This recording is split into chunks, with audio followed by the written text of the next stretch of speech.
Welcome to the What is Stoicism podcast. When Chinese author Zhang Wei paid £7,600 to drink the world's most expensive dram of whiskey, this is what he said. In a nutshell, it tasted good. I was drinking not so much the whiskey, but a lot of history. 139 years of history to be exact, or so he thought. It was July 2017 when Mr. Zhang ordered his record-breaking beverage, a small glass from an unopened bottle of 1878 Macallan single malt at the Waldhaus am See Hotel in Switzerland. As one of China's highest-earning online writers and someone who, by his own admission, loves to drink, his purchase didn't require much thought. On social media afterwards, he wrote, "I was in Switzerland and saw a 100-year-old whiskey. I didn't spend long weighing up whether to get it." The price may seem pretty crazy, but the whiskey market is a pretty crazy place. Based on a few factors like the age, that's how long the whiskey spent in the cask, the bottling date, and the distillation year, some bottles are worth huge amounts of money. According to experts Rare Whiskey 101, who maintain various indices on market performance, the values are only increasing. The Icon 100 index, for example, has gone up over 500% in 10 years. And it was Rare Whiskey 101 who were called in when doubts were raised shortly after Zhang Wei's drink of 1878 Macallan. The Waldhaus Hotel decided to send a sample of the vintage whiskey to the Scottish specialists for testing after its authenticity was questioned by experts.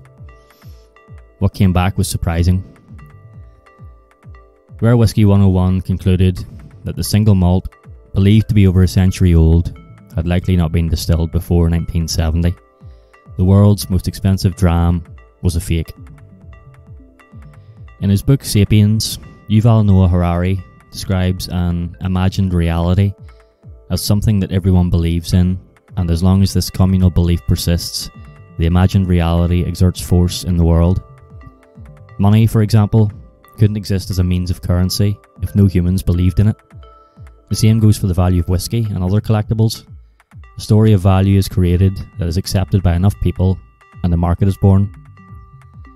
Such a story was alluring enough for Zhang Wei to believe he was buying history.